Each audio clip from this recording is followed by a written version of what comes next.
Esa es la preocupación. Esto de que ya con eso va a poder seguir estudiando, pues ha sido un fracaso. El mayor abandono escolar, y donde ya es trágico el porcentaje de alumnos que se queda sin posibilidades de continuar, es este nivel medio superior. Ya de entrada, 4 de cada 10 no entran a estudiar bachillerato. Y de esos que entran, otro 30 o 40% ya se va a quedar, porque ya no va a pasar al nivel superior. Entonces, si sumamos el 40 inicial que no entró, más los otros 40 que no pudieron, o 30% que no entraron, pues ya tenemos entre 60 y 70% que ya no van a pasar al nivel superior. Esa es la realidad de los sistemas educativos, no solo de Veracruz, de todo el país. ¿Saben cuántos terminan los estudios superiores en Veracruz? Solo el 15% de una población, de una generación. Entonces, el 85% pues ya no alcanzó a tener estudios superiores, pero de entrada, ya nada más los que entraron a los estudios superiores son el 35%. Entonces, y nos admira que haya delincuencia, que haya desempleo, que no estén los alumnos ocupados, y que es la edad esta que ya mencioné, pues la edad conflictiva. Porque nosotros, cuando tuvimos esa misma edad, pues anduvimos buscando qué hacer y cómo hacer, ¿no? Y la suerte nos ayudó a algunos, o alguien nos ayudó para que pudiéramos continuar, pero no muchos, la gran mayoría, pues no se encuentran en eso. Pero no es el sentido propedéutico. Y yo quisiera subrayar eso, que no es el sentido propedéutico, porque si nos ocupamos de eso, pues ya estamos en el fracaso. Si nada más nos preocupa el sentido propedéutico, ¿con qué se resuelve? Pues con un certificado de aprobación. Y ahorita el subsistema de mayor crecimiento con este sentido propedéutico, ¿a dónde van a estudiar los jóvenes que se ven obligados a estudiar el bachillerato? Porque además es obligatorio hoy, ya el nivel medio superior es obligatorio, pues se van a donde no les cuesta nada, o les cuesta muy poco, a la enseñanza virtual, a la enseñanza a distancia. Es el subsistema de mayor crecimiento en México. Y nos ha ganado la carrera, porque los otros subsistemas, el bachillerato tradicional, lo que aquí en Jalapa diríamos la Prepa Juárez, la Constitución, Unidad y Trabajo, artículo 3, esas son las escuelas tradicionales del bachillerato general. Y las otras modalidades, CEBETIS, el sistema tecnológico, el COBAEB y todas, pues ha sido una serie de diseños. Miren, más de 300 diseños curriculares. La reforma más reciente vio eso y lo redujo. La reforma integral en la educación media superior, eso significa esto de la RIEMS, pero con eso se resuelve, tampoco se resuelve, ni con planeación. Yo conocí personalmente a un gran planeador, me refiero a Juan Prauda, tiene libros sobre planeación en educación, y él fue, porque yo lo escuché personalmente cuando dijo que en el sistema medio superior y superior había que reinvertir, que ahí es donde se necesitaba capacitar, preparar los técnicos medios, porque él utilizaba diciendo, hay por cada licenciado, por cada titulado en educación superior, hay 3 o 4 técnicos. No, dice, vamos a crear más técnicos, a invertir, que haya más técnicos por cada licenciado, porque una persona con estudios superiores requiere de muchos trabajadores técnicos. Y por eso se crearon pues un montón con este sentido propedéutico de que hay que preparar técnicos y mucho cuidado. Ahorita voy a decir por qué. Mucho cuidado, porque no debe ser nuestro afán formar técnicos en este nivel. No ese es el propósito de la educación media, superior y superior. No se trata de negarlo, pero tampoco de centrarnos como único objetivo. Este es el sentido propedéutico, tampoco solo porque así va a conseguir un empleo. Estamos equivocados.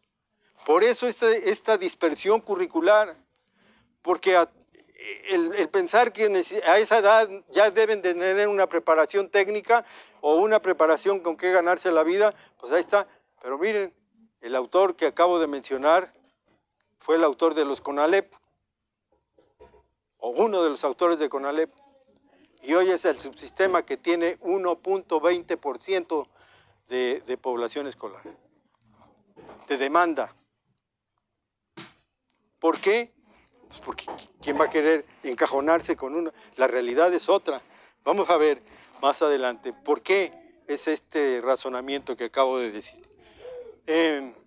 Aquí está lo que ya mencioné, las cifras desalentadoras, y aquí hay algo muy importante. Todo ese crecimiento de la educación media, superior y superior se da en este periodo de los 70s y 80s del siglo pasado.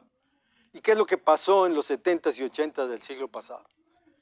Tuvimos un modelo de Estado que se conoce como Estado benefactor, producto de nuestra Revolución Mexicana y de que en la Revolución Mexicana se planteó como la educación como un renglón prioritario. El sistema fue creciendo, pero fue creciendo con ese sentido un tanto equivocado que los docentes, los que nos ocupamos de esta tarea, de esta profesión, así lo aprendimos y así lo aplicamos y así quisimos que fuera.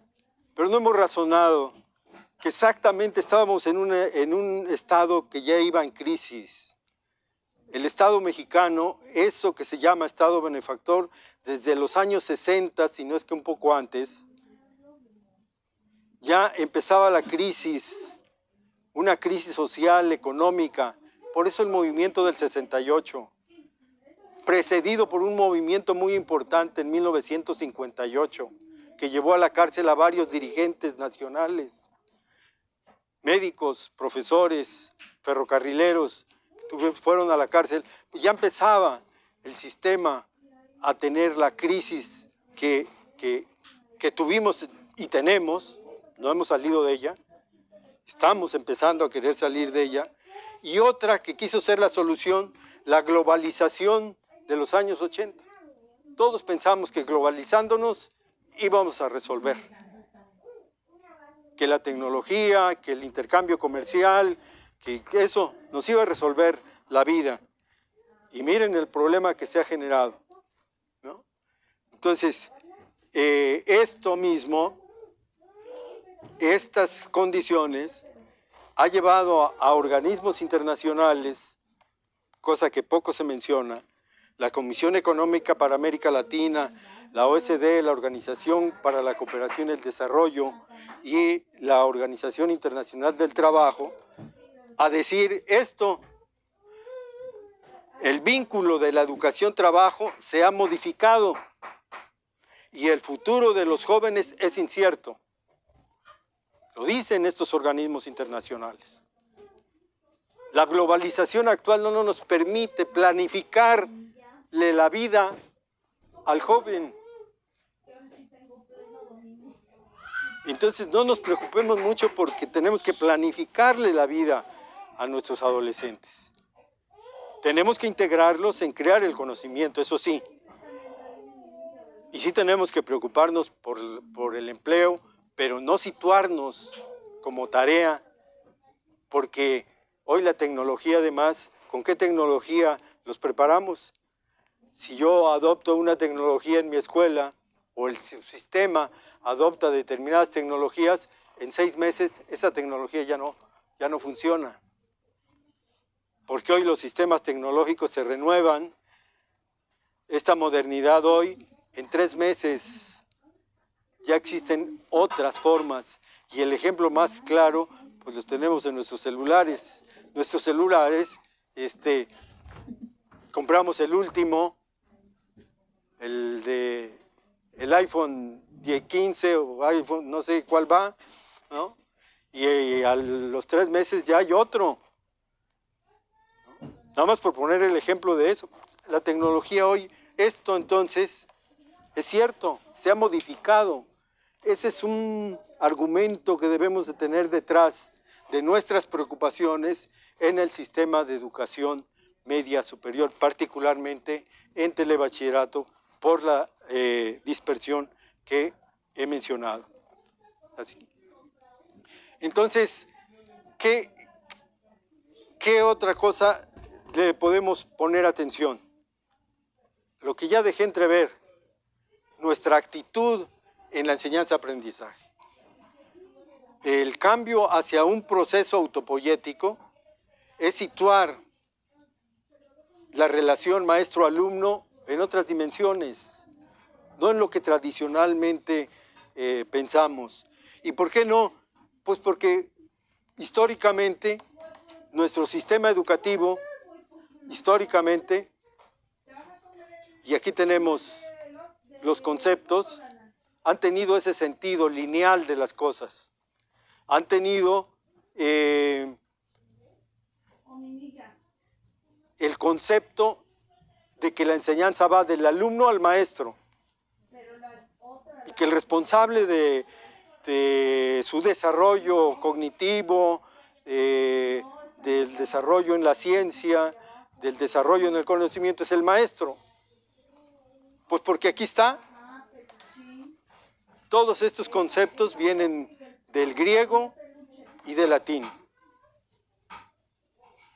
Y ahorita vamos a mencionar, comparando con nuestras culturas anteriores, pues que no era exactamente lo que nosotros teníamos.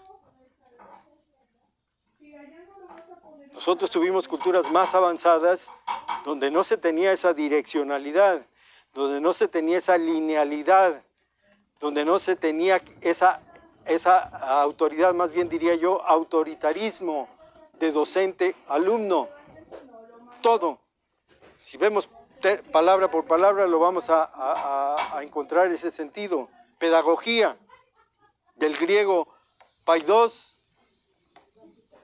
y ayen guía. Paidos niño y ayen guía. Se asignó el concepto de pedagogía al que guía al niño. Y de ahí todo lo demás. No lo vamos a mencionar cada uno porque nos llevaríamos mucho tiempo, pero cada uno tiene ese sentido lineal de enseñanza maestro-alumno. Y muchos pedagogos destacados, por ejemplo, Juan Jacobo Rousseau, le preocupó esa situación. Por ejemplo, Enrique Pestalozzi le preocupó esta situación y crearon otro sentido a la educación.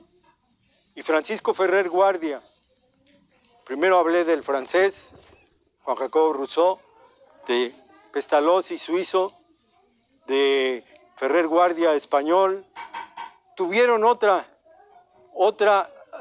forma de pensar la educación, diferente. Pero antes que ellos, nosotros en nuestras culturas encontramos elementos para decir por qué tenemos que modificar.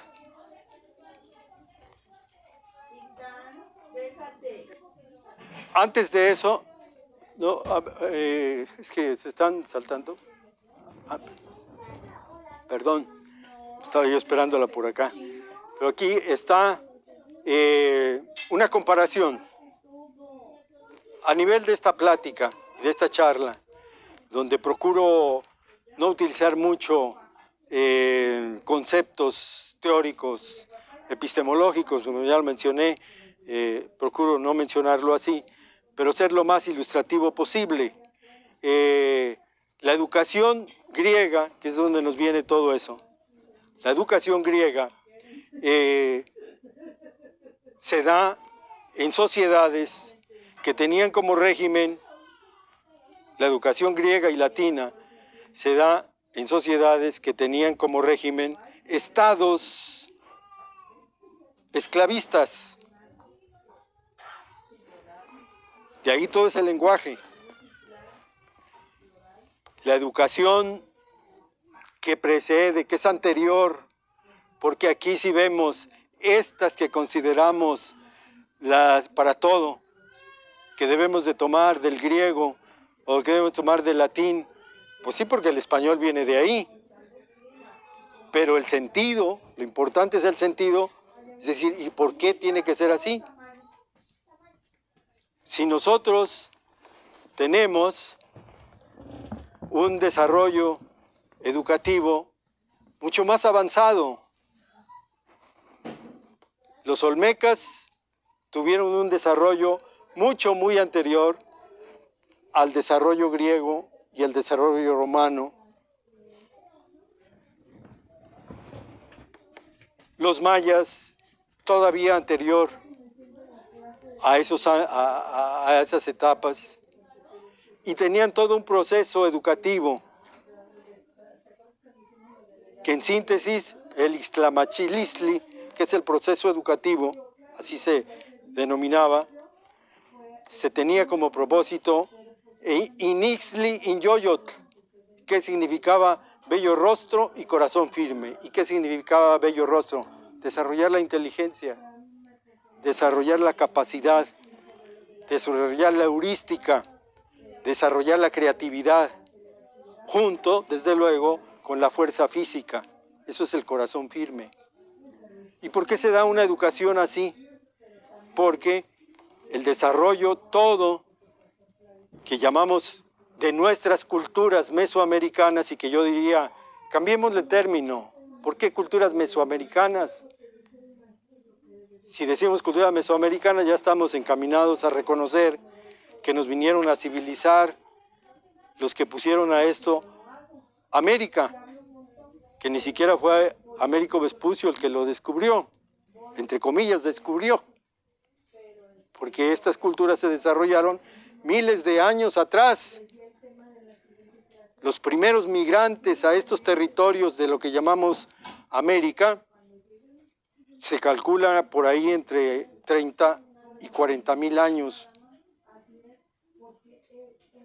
Entonces, son desarrollos culturales importantes, y en lugar de decir que es de América Central o de Centroamérica o culturas centroamericanas, yo diría culturas de la náhuatl. ¿Por qué de la náhuatl?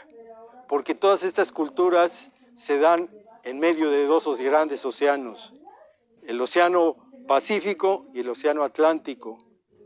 Y anáhuac significa entre dos aguas. Estas culturas de la náhuatl desarrollaron este sistema educativo. Y nada más quise traer para que lo investiguen, para que lo busquen. Esto que está anotado aquí, Nepohualtzin y Patoli. ¿Qué es esto? Es un sistema de cálculo, un instrumento para el sistema de cálculo, que no es del 1 al 10. El sistema de cálculo de estas culturas todas, desde los olmecas, podía ser de 5 en 5, de 15 en 15, de 10 en 10, de 20 en 20, y ese sistema de cálculo más se le conoce como sistema vigesimal, y es el sistema de estas computadoras que hoy utilizamos. Los sistemas de cálculo actuales se basan en una numeración que no es la arábiga, que no es el sistema decimal. Ese sistema de cálculo está representado en el de Powalsinsin, que es este. Bueno, aquí está ya hecho actualmente. Claro que ellos lo hacían de otra manera, pero aquí con esto se están tomando las figuras de maíz. Estas que parece ser un ábaco son semillitas de maíz, porque el maíz representa el desarrollo de la vida en estas culturas. Y el sistema de cálculo lo desarrollaron como otros sistemas en los que se unió la recreación con el cálculo. Nos ponen como ejemplo el ajedrez. Qué bueno que se ponga como ejemplo el ajedrez, pero hay un sistema de recreación, también como juego de mesa, que es este, el patoli. Aquí está, me lo regalaron. Y claro, ya nos llevaría un buen rato tratar de explicar cómo se realiza, cómo se juega y en qué está basado este sistema, que yo espero que los matemáticos, los filósofos, los sociólogos, los antropólogos que tiene Veracruz y que tiene nuestro país, cada vez desarrollen más esto, porque el sistema de cálculo es mucho más avanzado. Pues cómo se hicieron los calendarios, eso que conocemos como calendario azteca, pues tiene antes los calendarios mayas, y los calendarios mayas tienen como antecedente los calendarios olmecas. Desde los olmecas se desarrolló ese sistema de cálculo. Entonces es muy importante que nosotros le pongamos atención, no para copiar ni hacer lo que se hacía, no se trata de, al revisar la historia, de querer hacer lo que se hacía, no, de tomar los elementos clave que lo que estamos haciendo. No se trata de desaparecer tampoco esto. Nuestro patrimonio educativo es un patrimonio híbrido, donde está lo de estas culturas que nos llegó a través de los españoles, porque los españoles a su vez fueron conquistados por varios siglos por el Imperio Romano, y de ahí surgió, en esa fusión, surgió el español, y por eso nuestras raíces en la lengua son de origen griego o latino, y muchas cosas más, sin duda. Hoy podemos no echar la historia para atrás, pero sí reconocer lo que sí es positivo y lo que antes pudo haber sido, y hoy lo podemos hacer. Quiero hacer un comercial.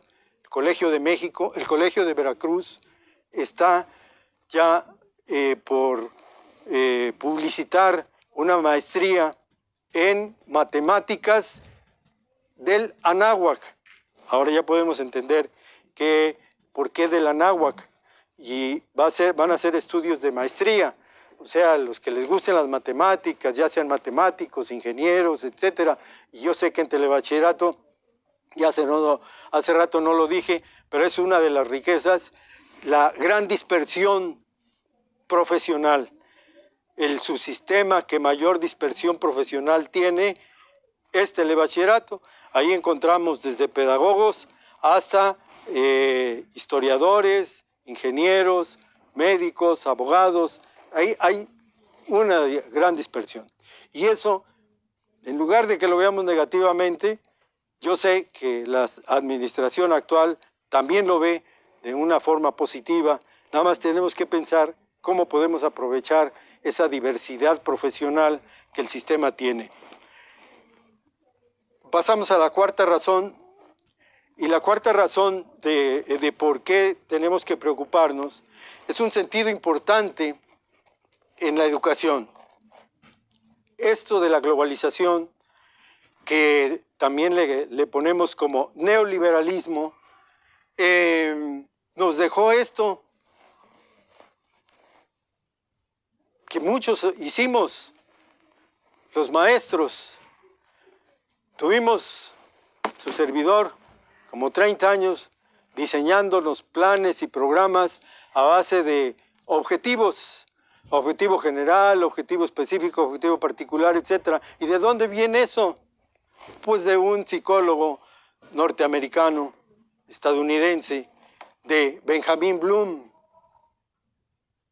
Y luego, ya cuando eso se vio que era pues prácticamente ocioso, ahora ¿quién diseña? A ver cómo les están pidiendo las planeaciones a los maestros. No, ahora se las piden por esto,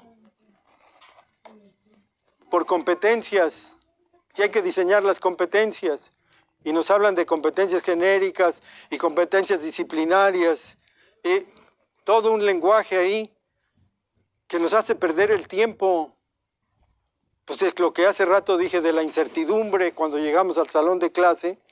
¿Para qué nos sirve estar planificando la clase? No, necesitamos interiorizarnos en nuestras materias. Necesitamos pensar en la motivación hacia los alumnos.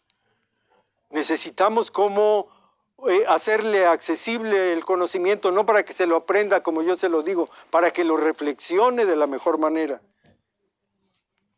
Porque todo esto, esta carga, que para muchos es conocida, sobre todo los actuales, esto de las competencias, es un trabajo ocioso.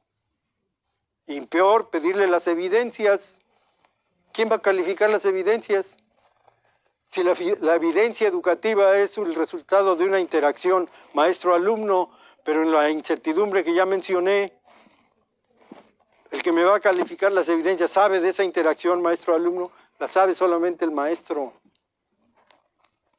Yo le rogaría a las autoridades y a los maestros que todavía se ocupan de eso, que lo razonen, lo reflexionen. Yo repito, no vine a decir cómo se deben hacer las cosas. Yo vine a decir lo que yo leo, lo que yo he aprendido y lo que yo siento, porque la educación también es de emociones. A mí me emociona cuando el maestro, el alumno crea y no cuando repite. Y no le voy a calificar por testimonios, le voy a calificar por impresiones, por estimaciones, porque la educación está acompañada de muchos otros valores, que son los valores emocionales. Y si queremos verlo en un solo valor, la educación es amor. Por eso yo considero que estoy enamorado. La educación es amor, no lo dije yo y no lo creo yo así. Lean a Pestalozzi y así calificó la educación. Lean más recientemente a Paulo Freire y él habla de la pedagogía del amor. Y habla de la relación maestro-alumno como un acto amoroso. ¿Y qué es lo que hay en el amor? ¿Una planeación? ¿Necesitamos evidencias? ¿Necesitamos calificar? No, eso es producto de una acción de interpretación, de emoción, de satisfacción que solamente el maestro puede estimar y no otro que va a calificar según el rendimiento del maestro o según el rendimiento del alumno. Entonces, esto tiene desde una teoría importante que cubre todo esto.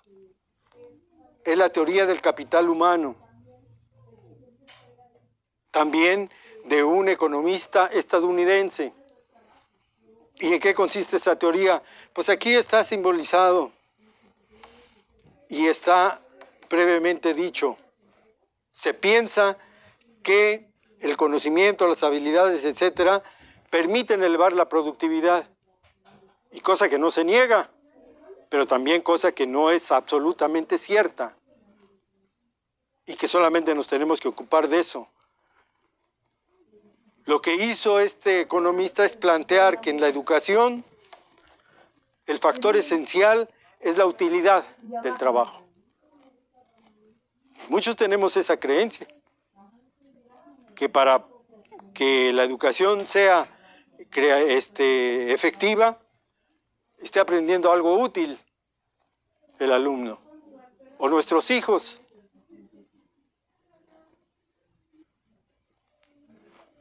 Todavía nuestros hijos podemos tener el cuidado que no sea lo único que aprendan, pero el maestro que obliga al alumno a aprender tal cosa porque está viendo que en su futuro económico es lo que va a necesitar, la utilidad. Pero ya hace rato mencioné el fracaso de los sistemas que crean con una profesionalización o semiprofesionalización a jóvenes de 15 a 17 años, pues porque lo que domina es la incertidumbre y no es algo que esté pensando. Ya dije de los organismos internacionales que lo señalan. Lo que hizo este economista es que los factores clásicos de la economía, recursos naturales, capital y trabajo, les agregó como factor esencial el trabajo educado. Y entonces a la educación se le dio el sentido desarrollista, utilitarista. Ya otros anteriores habían pensado en algo semejante, pero es este. Y de ahí que esto, tanto la taxonomía de Bloom como particularmente el enfoque por competencias, su afán sea que el alumno tenga el conocimiento, pero el conocimiento útil. ¿Y cómo sabemos cuál es el conocimiento útil? Ese es el gran problema. ¿Cómo le vamos a programar la utilidad al alumno, sobre todo en esta modernidad? No, es algo que tenemos que superar. Esa es la cuarta razón por la que la autopoiesis nos lleva a pensar de otra manera. La quinta razón es que nos cubrieron en esa etapa la reforma educativa, sobre todo la última, creo que se vino haciendo desde antes, nos cubrieron de un lenguaje que para todos es conocido, todavía hay quienes lo usan. La calidad de la educación, la evaluación, que tiene que ser precisa, y cuando nos la aplicaron a nosotros, para ver si éramos idóneos o no éramos idóneos, qué cosa tan ofensiva.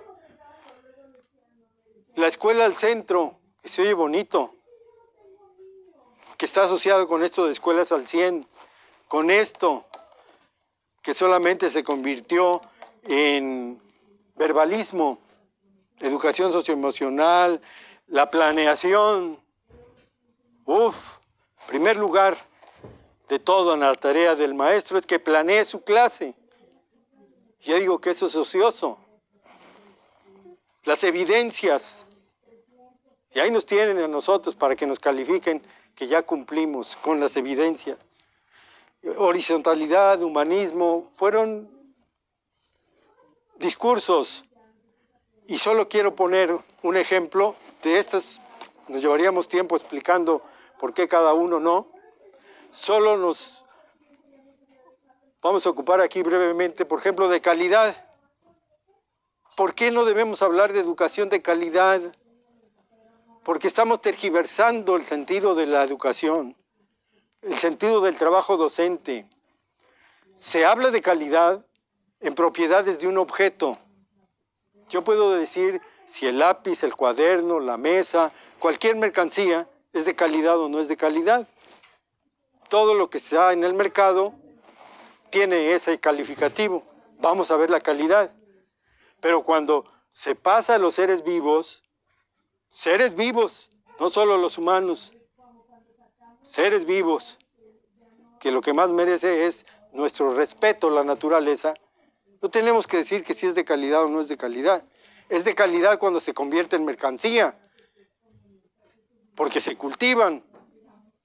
Y en el cultivo puede ser que las flores sean muy bonitas, las manzanas sean muy grandes, de buen sabor, etcétera.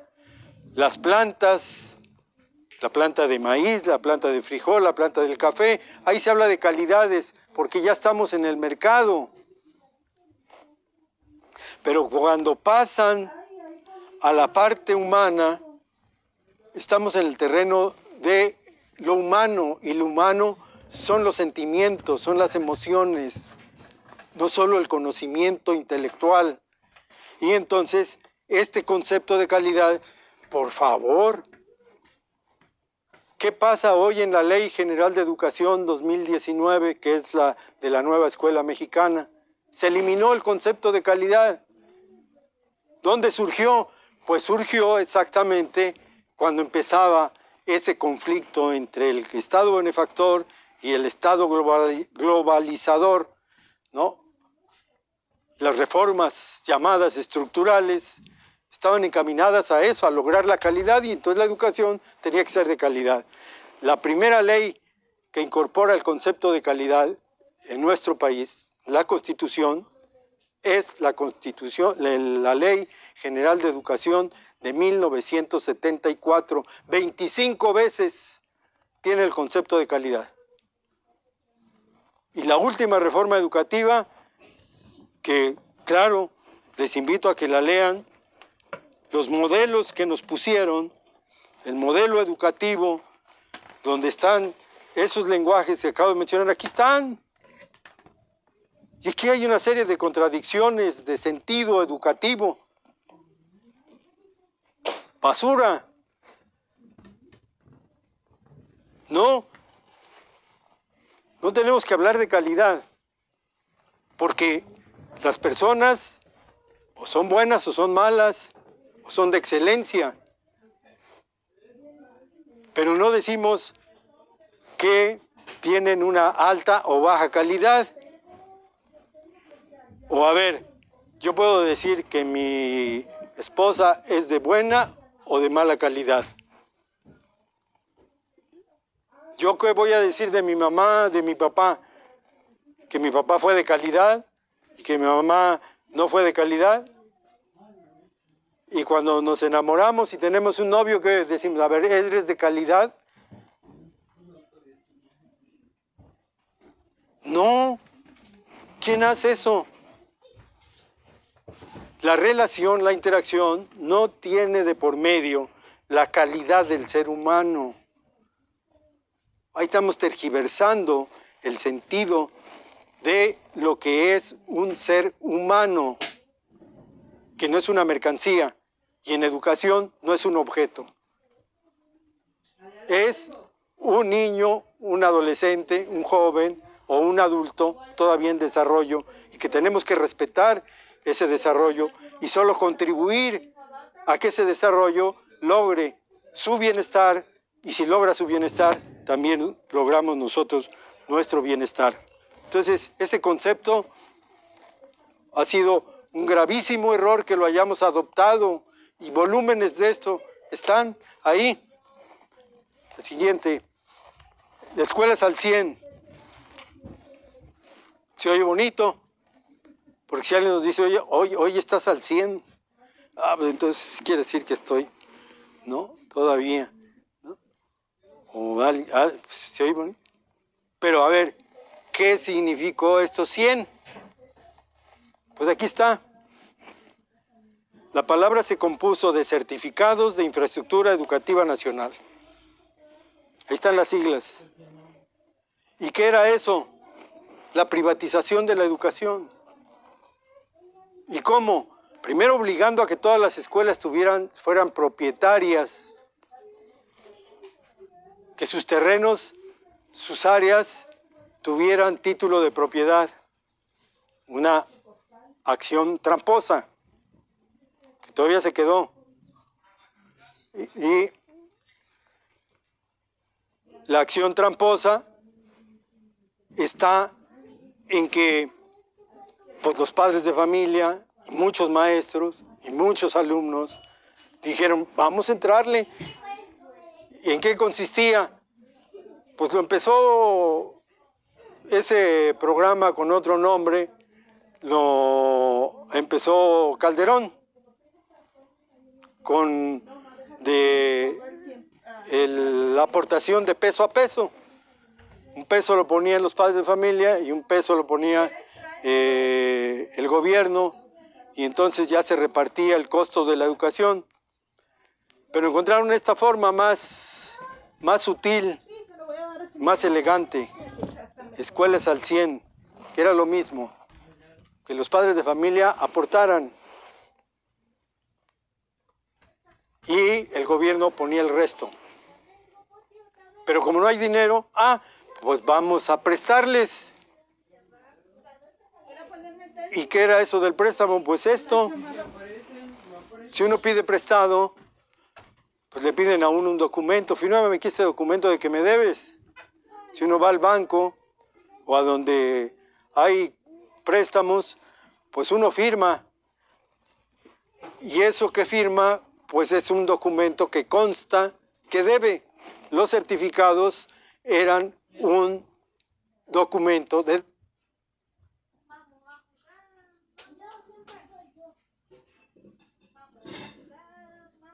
deuda.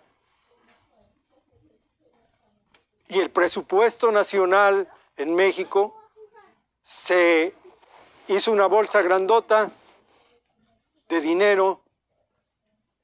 Como el gobierno decía que no tenía dinero, la tomó de la bolsa más grande que hay en los mundos.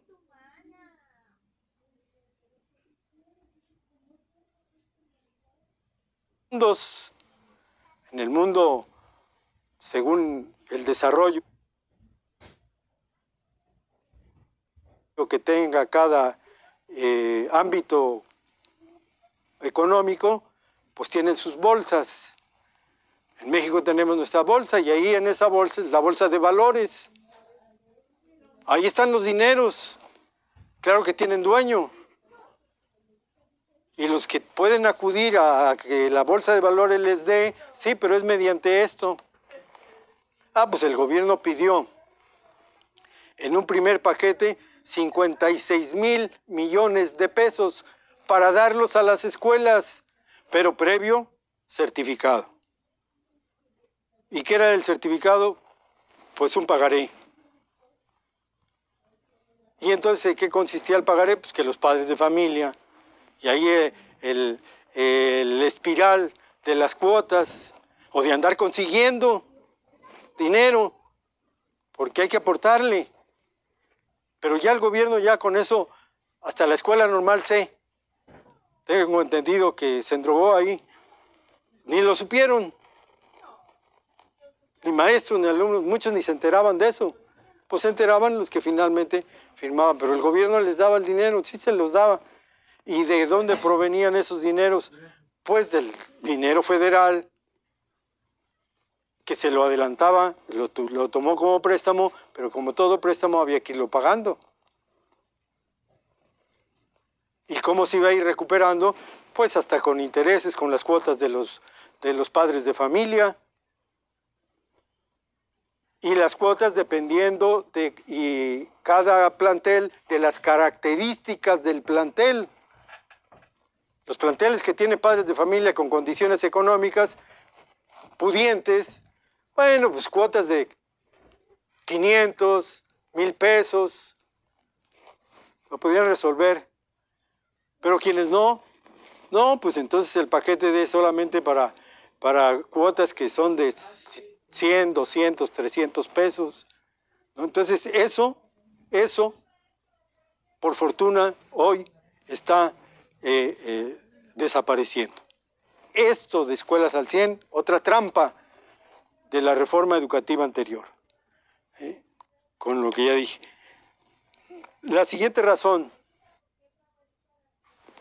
nos dejaron un lenguaje que yo digo son virus pandémicos, porque no los vemos, porque existen, pero los manejamos hasta como si fueran herramientas nuestras. La disciplina, el utilitarismo, el sentido bancario, que el que sabe soy yo, el que presta el conocimiento es el maestro, es el que sabe. Así lo calificó Paulo Freire, educación bancaria, que es el maestro, el poseedor del conocimiento. Memorística, planeadora, taxonomista. Para que nos aprendamos, hay que clasificar para que nos aprendamos todos los conocimientos, y hay que clasificarlo. Por ejemplo, si es un artículo aquí es un artículo, ¿no? Sí, pero tenemos que aprendernos que el artículo periodístico puede ser científico, puede ser humanístico, puede ser, etcétera, etcétera. Y entonces hay una clasificación, una serie de clasificaciones que tenemos que superar. Y ese sentido es parte importante de los cambios que tenemos que realizar, que tenemos que hacer. Bien, hacia la nueva escuela mexicana, pues ya está en la ley, está en la Constitución. Falta que nosotros la reflexionemos y adoptemos, ¿no?, los cambios que son necesarios, y para eso esto de la autopoiesis. La siguiente. La nueva escuela mexicana, en síntesis, representa una nueva racionalidad educativa. Representa no una escuela de aula, no limitado a 4 paredes, no de pupitre y pintarrón, por más que estos son instrumentos muy importantes. La escuela autopoiética, donde podemos generar más conocimiento, es donde tenemos la oportunidad de una práctica productiva autosustentable. Y eso sé que, como lo vamos a ver en un ratito más, lo vamos a ver en el telebachillerato, que eso existe. La siguiente razón. En ese sentido, es que yo estoy proponiendo, propuesta no quiere decir que eso deba de ser así, que los TEBAs, dadas sus características que ya mencioné, las llevemos a una visión más amplia, a centros educativos de desarrollo autosustentable. Los centros educativos de desarrollo autosustentable, eso significan estas siglas. ¿Por medio de qué? No necesitamos recetas, ni evidencias, ni tareas que tengamos que hacer. Vamos a verlo y lo podemos ver objetivamente hoy. Vamos a hacer un espacio para que pongamos un video de lo que Telebachillerato está haciendo y vamos a ver que eso es factible, es una realidad posible.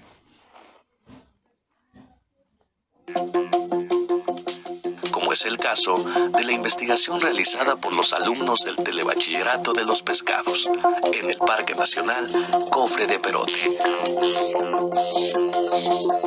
ubicado en las localidades de Los Pescados y El Conejo de Perote, Veracruz, a los que entrevistamos y obtuvimos la siguiente información de su proyecto Ecochavos, los guardianes del lince en el Parque Nacional Cofre de Perote.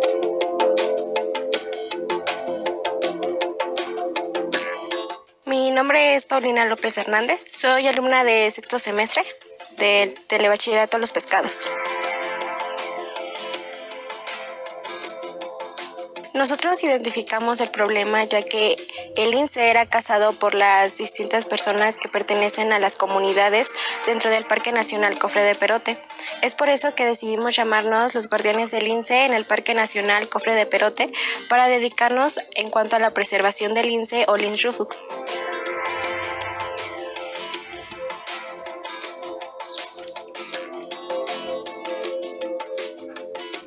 Bueno, porque nos dimos cuenta que el lince es el animal representativo del Parque Nacional Cofre de Perote y también porque es el carroñero de la cadena alimenticia, ya que si se llega a perder el lince, pueden llegarse a perder muchas especies más, como el coyote, el zorro, entre otras especies.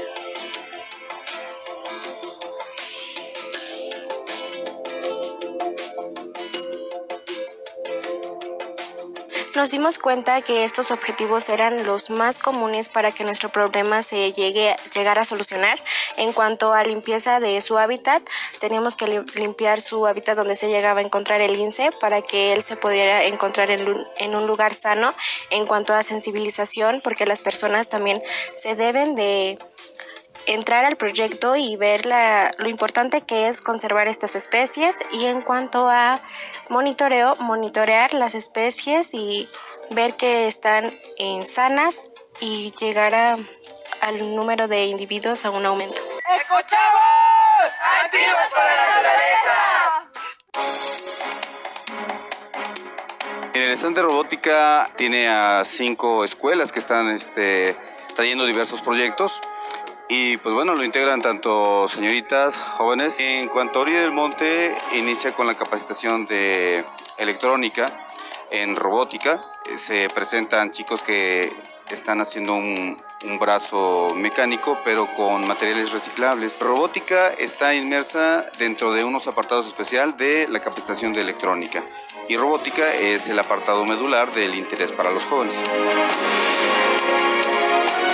Lo que nosotros trajimos en sí fue lo que es un carrito, un juego que tuvimos para meter la canica hacia acá, un bicho que también se supone que tiene que caminar, un foco que prende a través de aplausos, que es un sensor de sonido. En este caso es un carro que sirve a través de un panel solar. Este también se maneja a través de vía Bluetooth y lo que hace es que manda una señal a lo que es el Bluetooth y nos permite manejarlo desde la aplicación del celular para que pueda avanzar hacia adelante, hacia atrás, hacia un lado o hacia el otro. Es un brazo a base de servomotores. Incluye 6 articulaciones, son 7 servos porque hay una articulación que lleva 2 para soportar el peso. Se comunica mediante Bluetooth al celular del usuario y pues viene una aplicación de Talos Electronics donde es muy fácil solo pulsar un botón y la tarjeta de Bluetooth lo codifica en señales que el robot entiende. Este tema es muy bonito. Pareciera complicado al principio, pero después se vuelve fácil, entretenido, uno se divierte y pues quisiera uno tener todos los kits que se puedan para estar jugando con ellos. Sí, les recomiendo porque es muy entretenido. Tan solo ayer dimos un pequeño ejemplo de cómo trabajábamos nosotros y pues varios de nuestros compañeros sí se interesaron por entrar a nuestro taller, por así decirlo. Y pues queremos impulsar a los demás para que sigan participando e innovar a nuestro país prácticamente, para que pues podemos llegar lejos más en esto que es la materia.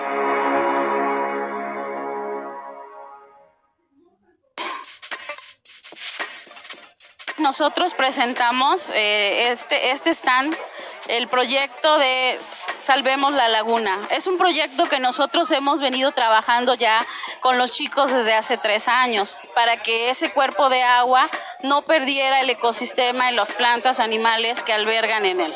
Surgió en la materia de biología con la finalidad de tener un impacto en el ambiente.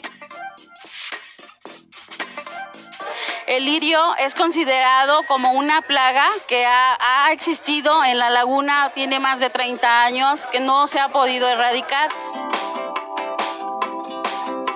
Lo que hacemos es retirar el lirio de la laguna, pues del castillo, para poder realizar diferentes tipos de manualidades, portarretratos, pulseras, lapiceros, libretas. Lo que debemos de hacer es sacar el lirio de la laguna. Después se seca, se escoge, se aplana para así tener la forma. Al momento ya de que esté seco, pues debe de pasar 2 a 4 semanas. Y se escoge la manualidad, se puede barnizar para que dé un toque más brilloso y tiene un impacto ecológico y económico, el cual puede ser utilizado, el económico a vender y el ambiental para salvar la laguna. Yo he elaborado pues un lapicero. Lo que hago es aplanar el lirio para empezar a forrarlo, pero pues también va acompañado de un listón, pues el color que gusten, y como vamos acomodando el lirio, acomodamos también el listón y así es como va quedando nuestro lapicero. En nuestro paraescolar contamos con aproximadamente 25 jóvenes. Siento bonito el hecho de que estemos apoyando a la laguna para así preservar especies de la laguna y el entorno, y así podemos fomentar a las personas a que lo hagan. El proyecto ha tenido mucha aceptación y la verdad se ve el entusiasmo de los chicos al querer participar en ayudar al medio ambiente, porque tiene un impacto ecológico y un impacto económico, ya que ellos, además de ayudar al cuerpo de agua que es la laguna, también pueden ellos recibir un ingreso económico. Como podemos ver entonces, lo que está reflejando estos quehaceres, estas tareas que las escuelas han generado, es el conocimiento compartido, es la interacción, es el acuerdo de incertidumbres. Nadie sabe exactamente eso para qué le va a servir en años posteriores, pero de que va a ser incorporado a sus saberes matemáticos, biológicos, ecológicos, sociológicos, etcétera, entran en una actividad así. Por eso es muy importante que los centros educativos de desarrollo autosustentable se organicen en lo que yo llamo unidades generadoras del conocimiento, que son lo que antes llamábamos equipos, nada más que los equipos degradaron, se degeneraron, se pasaron a repartir las tareas, y no se trata de repartir la tarea, se trata de construir una misma tarea todos. Eso es la autopoiesis. Las unidades autopoiéticas son las que crean, las que generan el conocimiento y construyen uno más amplio y con mayor profundidad. Eliminamos el concepto de equipos, que mucho nos llevó tiempo a considerarlo así, y para que en esas unidades generadoras, innovadoras del conocimiento, se realicen las tareas educativas, se organicen para producir, como lo acabamos de ver, individual y colectivamente. Superar el que solamente el yo o solamente tú, sino la relación entre alter y ego, dos términos del griego que significan precisamente la interacción entre uno y otro, un acuerdo en eso de incertidumbres. En la siguiente